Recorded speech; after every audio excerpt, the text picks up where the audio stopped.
right, we're going to look at one last example of a one-way ANOVA test. This is about flowers and hummingbirds, and it's a specific type of tropical flower on the island of Dominica, and the relationship between the length of that flower and the hummingbird beaks.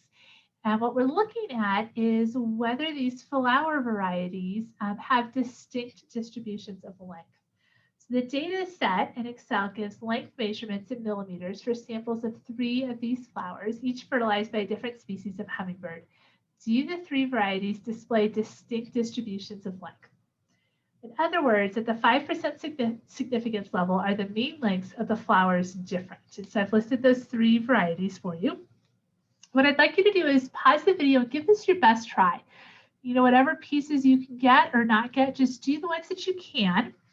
Before I have you pause the video, I'm going to put up the 3 normal probability plots, the one for each one of those samples, so you can take a quick look at those and make a decision about that. And then I'm going to have you pause that video.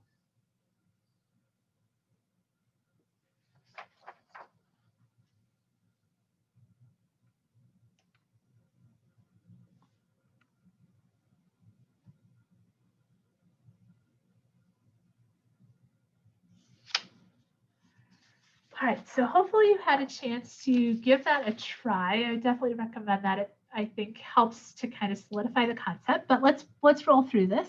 We're going to test the claim that the mean length, or mean flower length, is different.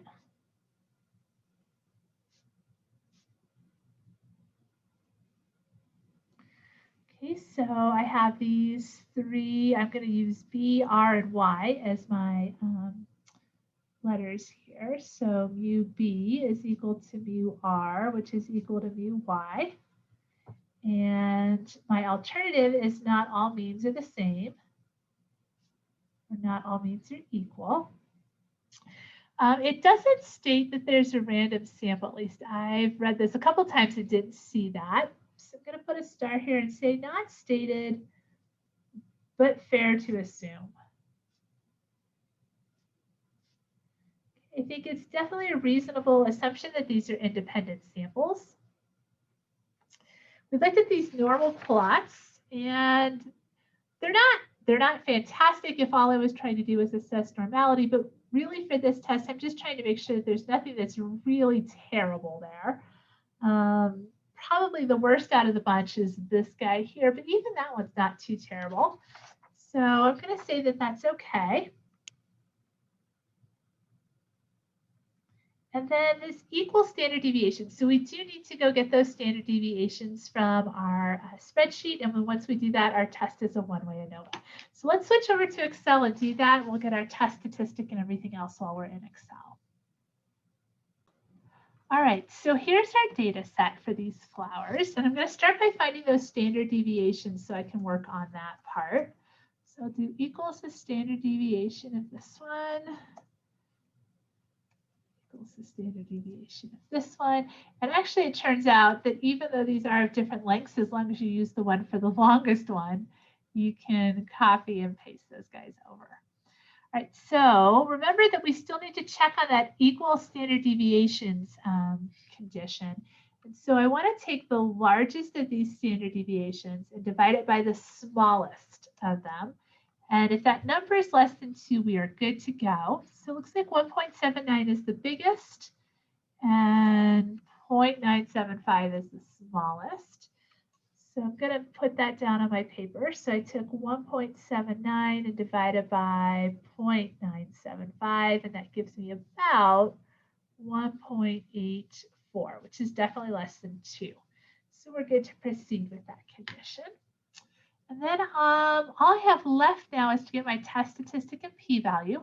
So I'll go over to data analysis, and I'll use that ANOVA single factor. So I'll say OK.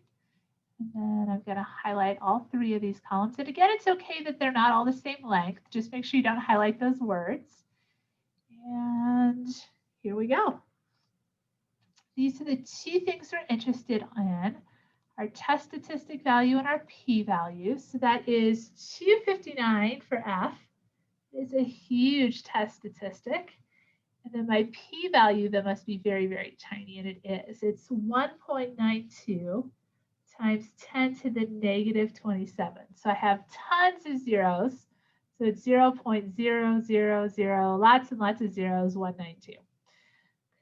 All right, so that's all we need from Excel, and then we are ready to finish writing this up.